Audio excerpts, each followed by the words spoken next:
مشاهدينا ومشاهدي قناة طيبة في كل مكان، أهلا وسهلا بكم وحلقة جديدة من برنامج بلدي سوهاج.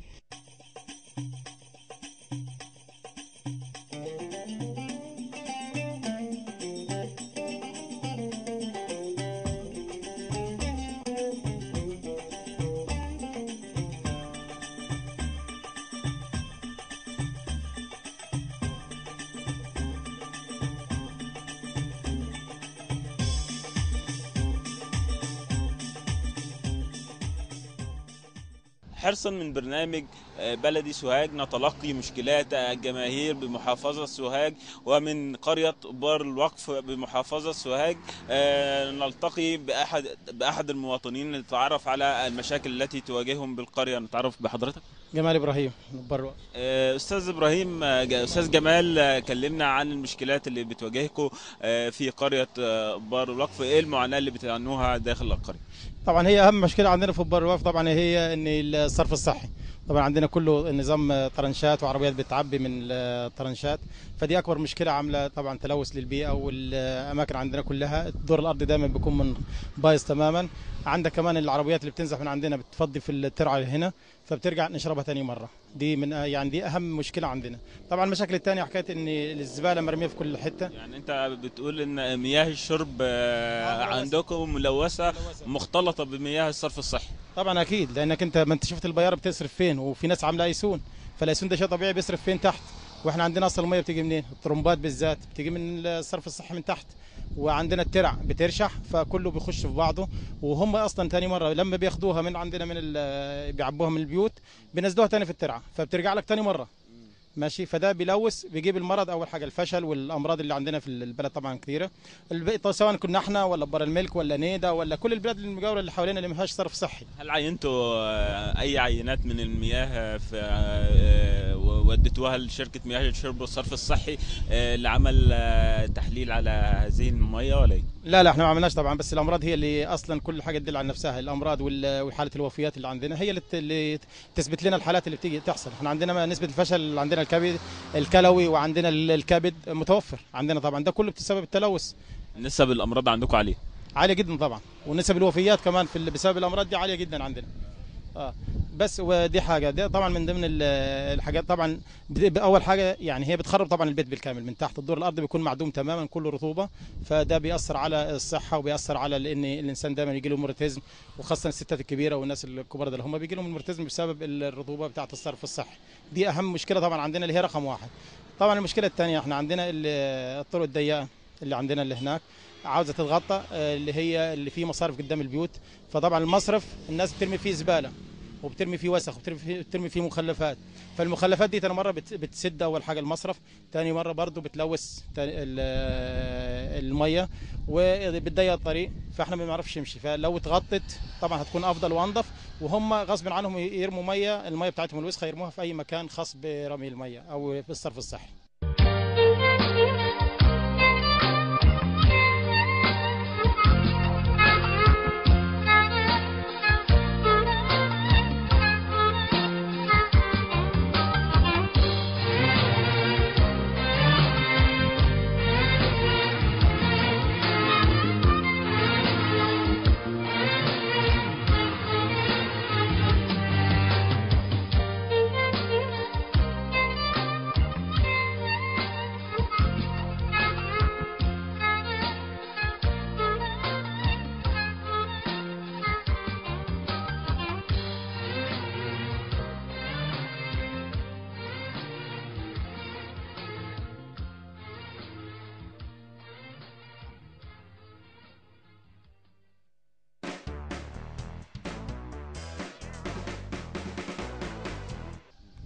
بالنسبة للرعاية الطبية والوحدات الصحية داخل قرية بار الوقف، ايه وضع المراكز الطبية لديكم؟ معدومة تعتبر مش موجودة، يعني ما لهاش أي قيمة ولا حد بيروحها كمان. فأنا بقول لك يعني هي نهايتها معدومة، بس ما فيهاش أي تجهيزات ولا فيها أي حاجة، عشان هم يعني غصب عنهم، حتى الموظف هيشتغل بيها ما عندوش أي إمكانيات ولا أي معدات عشان يشتغل بيها. فما عندوش حاجه، فيعمل ايه؟ لا عنده جهاز تحاليل ولا عنده جهاز اشعه ولا عنده حتى ادنى حتى علاج، ما فيش، مش موجود، ما اظنش. يعني انا يمكن تقريبا، يمكن مش عايز اقول لك من 5 سنين ما دخلتهاش بسبب ان انا ما اعرفش حاجه فيها، ان ما فيهاش حاجه خالص. هنخشها ليه؟ ما هو بس الموظف قاعد او الفراش اللي قاعد، يعتبره الفراش. في حاله وجود حاله طوارئ بتتصرفوا ازاي؟ اقرب مستشفى اللي هي مستشفى خميمه او مستشفى الجامعه او المستشفيات اللي قريبه اللي هي بسواق على بعد 7 كيلو او 10 كيلو طبعا. لكن لديكم وحدات صحيه بس معدومه، ما فيهاش اي امكانيات. في وحده صحيه في بار الوقف وفي وحده صحيه في بار الملك، بس ما يعني معدومين، يعني اعتبرهم يعني عياده بيطريه كده موجوده وخلاص. مفيش اطباء بيبقوا متواجدين فيها؟ لا فيها اطباء، فيها الموظفين بتوعهم موجودين، مش ما بيروحوا بس هيشتغلوا بيه.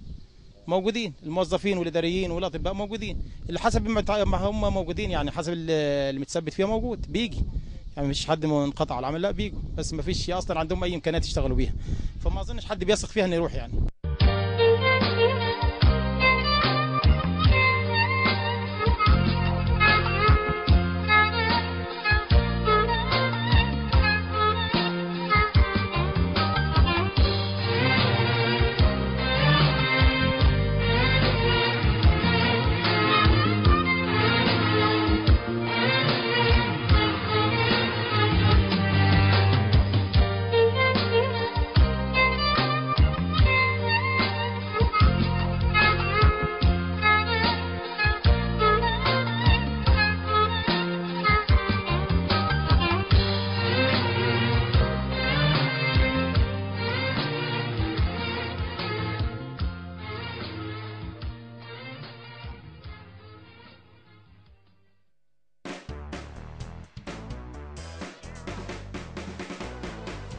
تعاون الأجهزة المحلية والوزارات داخل محافظة سوهاج هنا، يعني هل في تعاون من السادة المسؤولين معكم عشان تحلوا المشاكل بتاعتكم ولا لا؟ طبعا في تعاون جدا، انك انت مجرد ما تروح له يديك وعود ممتازه وبراقه ويقول لك حاضر وانا جاي وراك وخلاص هعمل لك اللي انت عايزه وبقدم لي ورقه وما يهمكش وبس ما تشوفوش وانتهى الموضوع. انما هو من ناحيه الكلام حلو جدا، يعني احسن واحد بيقابلك ويجيب لك حاجه ساعه وشاي ويعني مقابله مبسوطه ممتازه جدا، وقابلني ولا تغديني على واحد ولا قلقين ولا تغديني، فدي المقابلات الحلوه بتاعتهم هم، بس لكن عشان ينفذ على ارض الواقع لا. احنا بنضم صوتك من هنا، بنضم صوتنا لصوتك، وان شاء الله صوتك نوصله ونشوف الاجهزه المعنيه لحل المشكلات بقريه ابار الوقف، وربنا معاكم ان شاء الله. اشكركم شكرا جزيلا، واشكرك فعلا قناه طيبه يعني على اهتمامها، وان هي لبت دعوتنا اللي احنا فعلا اول ما دعيناها على طول فعلا يعني لبت دعوتنا وجيتوا، وربنا يكرمنا بيكم ان شاء الله، ونتمنى ان احنا يعني تحل المشاكل دي معاكم وبمجهودكم باذن الله ان شاء الله. وده يعني شيء يعني تشكروا عليه وشيء نبيل منكم ان كنتوا اهتميتوا وعلى طول جيتوا مجرد ما احنا قلنا لكم على الموضوع. وطبعا انتوا سبق ليكم سابق اعمال عندنا هناك ان كنتوا غطيتوا اللي هي الطريق اللي هي كانت من بحر وبار اللي هي موصله على نجع الشلقامي والجماعه اللي هناك واتسفلت، فكان بمجهودكم. ونتمنى احنا طريق ان شاء الله بتاع اللي هو طريق الجبل اللي احنا بنودي فيه الميتين واللي هو ضيق خالص، وجاء المقاول بتاع مقاول الحفر بتاع الكابلات بعد ما حفر ساب الحفر زي ما هو، ما يعني ردمه بس وما لا اسفلت ولا حاجه، والطريق ده خالص. فنتمنى تغطوا لنا المنطقه اللي هناك دي او بتكون بسببكم ان شاء الله تغطيه المنطقه دي عشان توسع الطريق، عشان حتى اكرام الميت دفنه، فبدل ما نوقف بالميتين يبقى في طريق سهل، وعشان في حوادث هناك ونسبه حوادث ونسبه اموات موجوده واسماء الناس اللي ماتت موجود بسبب حوادث الموتوسيكلات والتكاتك والعربيات.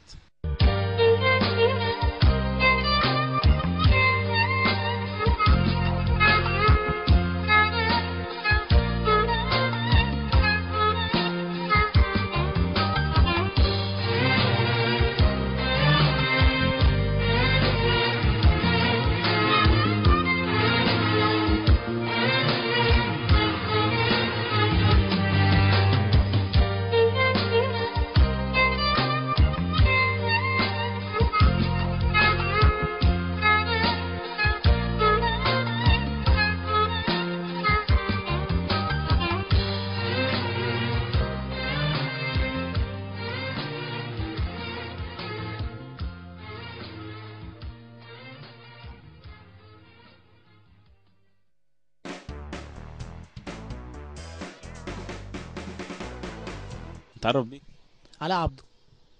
ايه المشكلات اللي بتواجهكم في قرية ابار الوقف؟ والله احنا عندنا مشكلات كتير في القرية، بس انا هتكلم تحديدا في على ارض الواقع اللي احنا قاعدين عليه دلوقتي. ده طريق ميدان الخلوة كوبري الزرابي، بعديها على طول قرية ابار الوقف. الطريق ده تقريبا كده المحول بتاع الكهرباء بتاعه مسروق بقاله 4 سنين النهارده. قدمنا بلاغات كتير للمجالس المحليه وشكاوي كتير. يعني مفيش اناره على الطريق نهائيا؟ مفيش اناره على الطريق، مفيش اناره على الطريق خالص، وده بسبب حوادث كتير. فقدنا كتير من شباب البلد بسبب الموضوع ده، بسبب الحوادث. بنشوف حالات خطف كتير بالطريق بالليل. الموضوع ده بنعاني منه كتير، والشكاوي والبلاغات ما جابتش اي نتيجه. التواجد الامني هنا؟ مفيش اي تواجد امني، مفيش اي تواجد امني على الطريق. الطريق من بعد 12 بالليل مفيش نور تماما.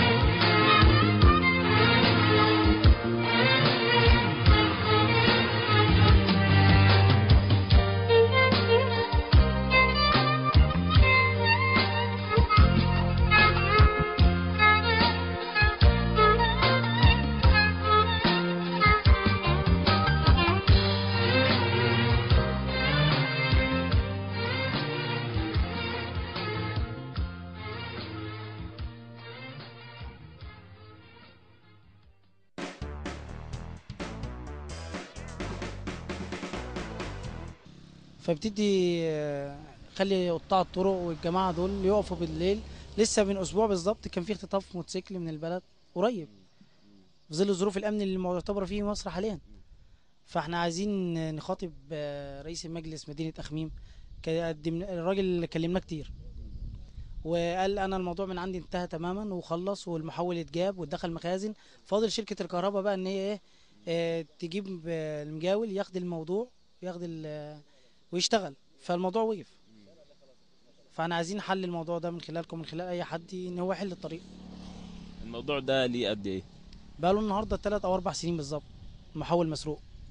وزي ما انت شايف الكاميرا لو جابت العمدان في حاجه تانية غير الكهرباء طبعا.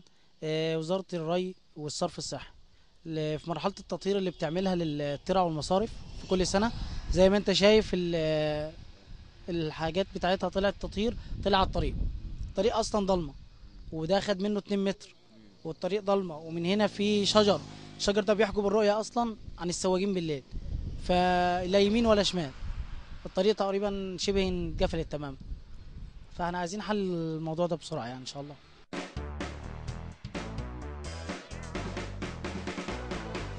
من أمام الوحدة الصحية بقرية أبار الوقفة التي وجدنا أبوابها مغلقة. يسعدنا أن نلتقي بأحد المواطنين بالقرية نتعرف بيه. محمد عبد الحافظ علام. إيه مشكلتكم هنا مع الوحدة الصحية؟ مشكلتنا هنا لغاية الساعة 2 ما نلقوش واحد قاعد فيه، ولا دكتور ولا أي واحد يقعد فيه. ولو واحد حتى وجعته بطنه ما يلقوش حتى دكتور فيه. وإحنا سيادتك إحنا ساكنين هنا، حتى الواحد ما قادر يقول يا بطني ولا مخي منهم هم. والله العظيم أول ما وجعتني بطني رحت خميم ما لقيت واحد فيهم. والله العظيم ساعة ما يجوا الساعة 2 ما تلقى واحد فيهم، ساعة واحدة وروح على طول. والله يعني ما فيهاش أي خدمة بتقدم للمواطنين بقرية أبار الوقفة؟ والله ما في وحدة صحية ولا مستشفى ولا في دكاترة بيتواجدوا في الوحدة الصحية؟ ما فيش. فين وفين يما يجوا، فين يما تطلب يما يجوا هنا معانا وخلاص يمشوا. طب هو كمبنى هل هو معد من جوه فيه أجهزة ولا في أجهزة ولا في حتى دكاترة ولا في ممرضين ولا شيء. والله زي ما كلمك سيادتك أول ما يجوا هنا ما في دكتور حتى يكشف علينا ولا شيء. والله ولا أجهزة ولا أي حاجة من الحاجات اللي هتقول عنها انت. في حالة وجود أي طوارئ داخل القرية أنتوا بتتعاملوا إزاي كمواطنين في حالة وجود أي حالة مرضية؟ ما فيش حد مرضية هنا ولا يعني أنتوا بتروحوا فين لما حد بيعي؟ نروحوا المستشفى نطلب الأسعاف تجينا من المستشفى الخميم. لكن هنا نقولها مسكرة. أنت لقيتها سيادتك مسكرة ولا مفتوحة؟ مسكرة. والله على كده على طول مسكرة، ما فيها أجهزة ولا شيء. اللي يقول لي بطني يطلع على خميم على طول. والله زي ما كلمة.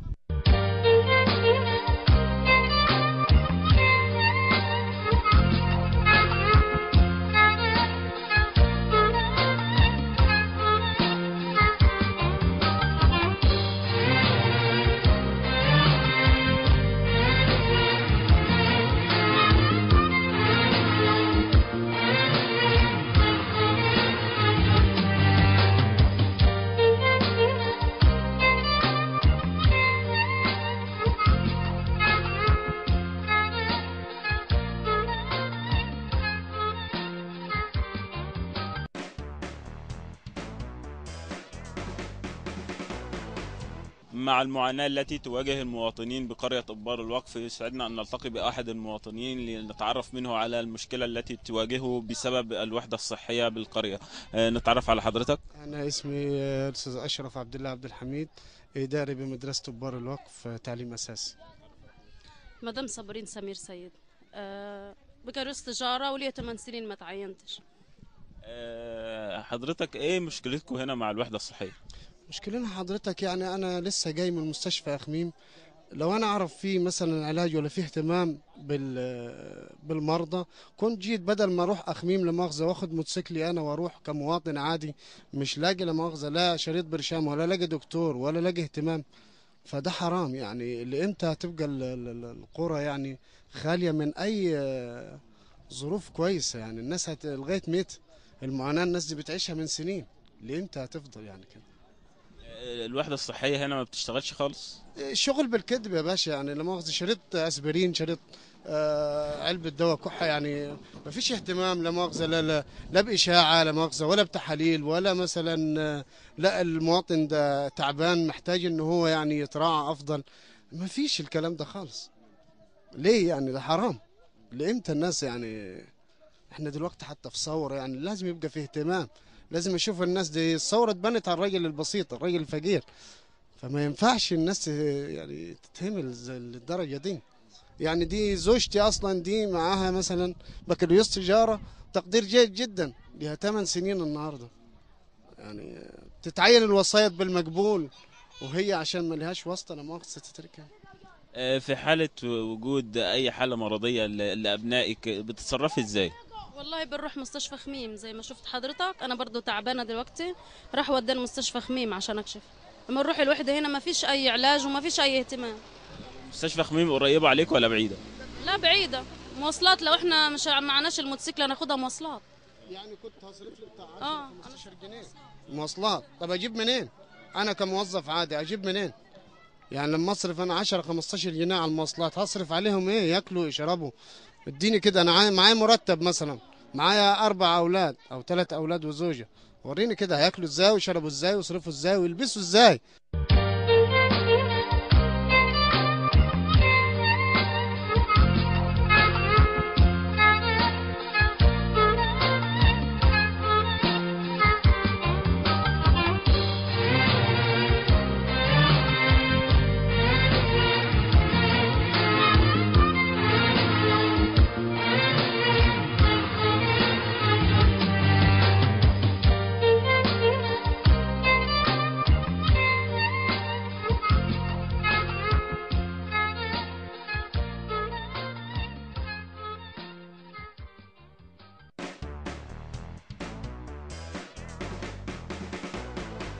من مكان آخر بقرية أبار الوقف بمركز أخميم، من مركز الشباب، يسعدنا أن نجري هذا اللقاء مع أحد الشباب نتعرف به.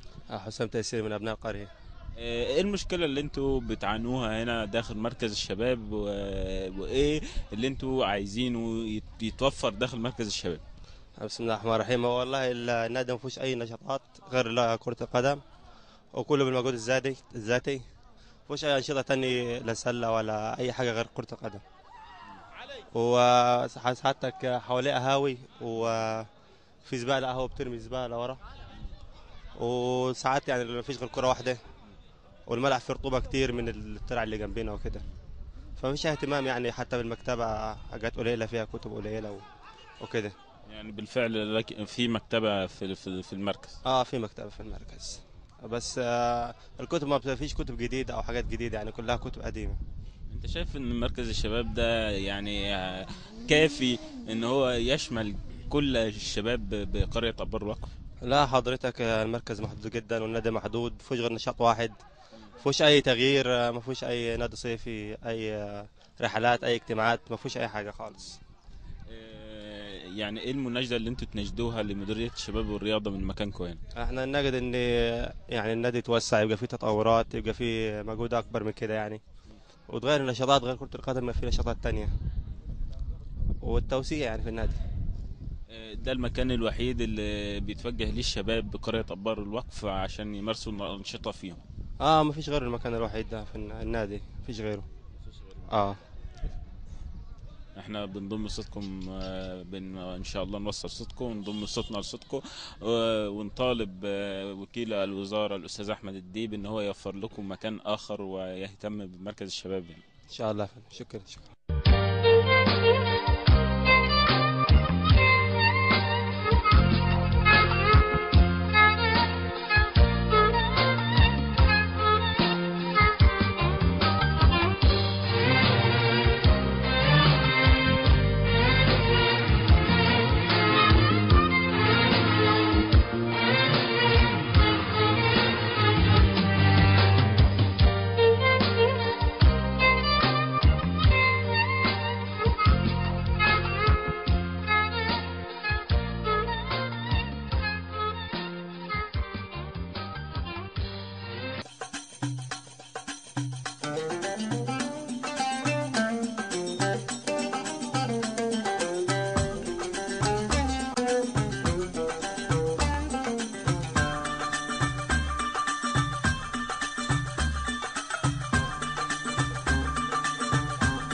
نتعرف بيك؟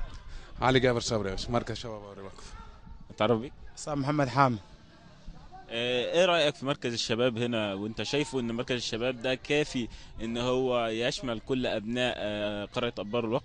لا طبعا، احنا في المركز الشباب ده بتواجهنا مشاكل كتيرة، ومنها سعادتك كان المبنى في الاول في الناحية اللي هناك دي، فقالوا هنعمل بلاط وهنعمل ملعب تاني، ما اتعملش. وزي ما انت شايف سعادتك الملعب تراب، طبعا التراب بيأثر جامد مع اللعب ومع كده والمسافة مفتوحة، فعملنا مشاكل جدا. ولا وعد من اللي توعدناه من ساعة ما تهدي المبنى اتنفذ.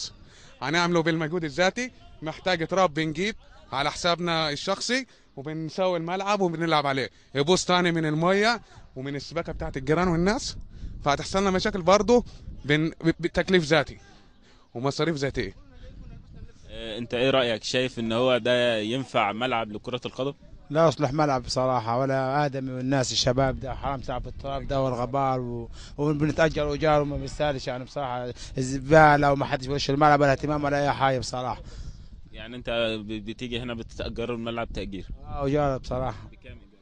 الساعة ب8 جنيه بالليل و6 جنيه في النهار و4 جنيه في النهار. انت شايف ان هو ما يصلحش ملعب اصلا عشان تأجر؟ لا ما يطلعش ملعب صراحة عشان تأجر، لا شبكة ولا كورة ولا احنا بنجيب كورة على حسابنا. على الكورة على حسابنا بنجيبها. طب وانت شايف ان المفروض يوفروا ليكوا انشطه تانية، المفروض ان يكون في انشطه اكتر من كده داخل مركز الشباب، المفروض ان يكون في مركز شباب اخر عشان هو يشمل كل ابناء القريه، ولا شايف ان المركز ده كافي؟ طبعا احنا ده مركز شباب موجود، عايز بس الاهتمام، عايز الاهتمام. اديك سعادتك شايف الاطفال دي والناس دي مظلومه في القرية دي، مظلومة بسبب مركز الشباب ده.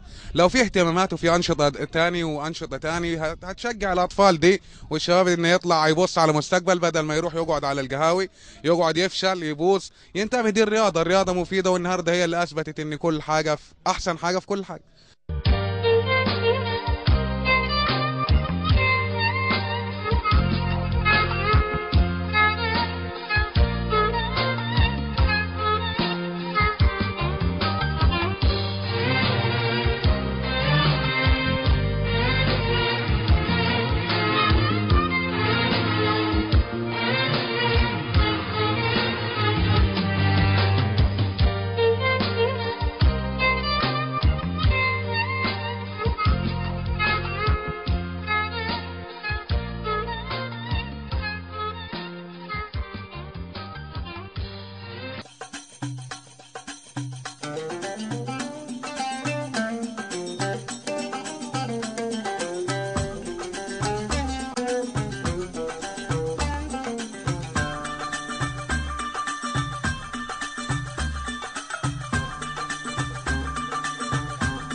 نتعرف بيك؟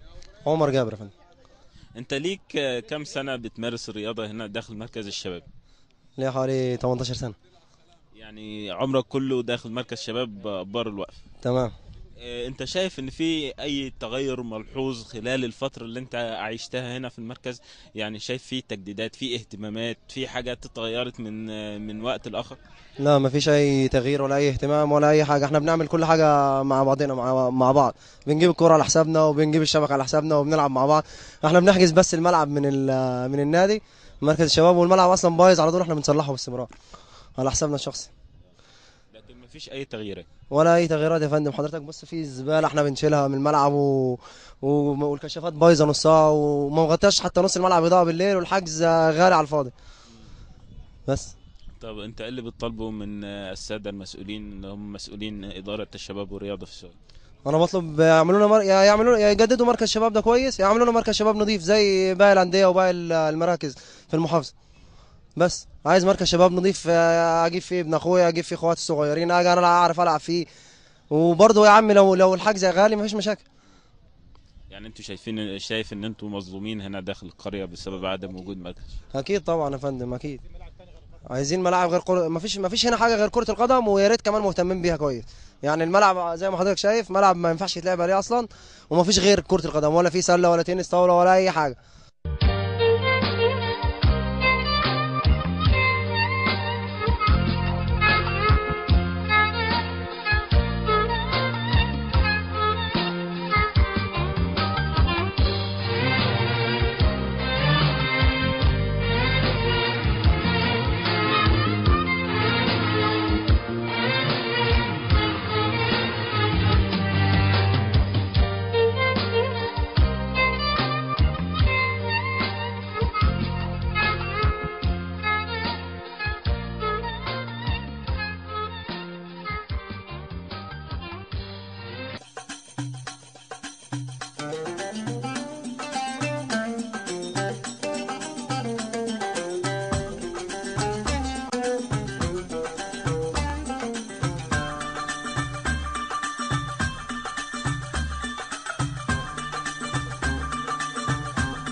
مشاهدي قناة طيبة، نرجو أن نكون قد أسعدناكم على وعد بحلقة جديدة وبرنامج بلدي سوهاج.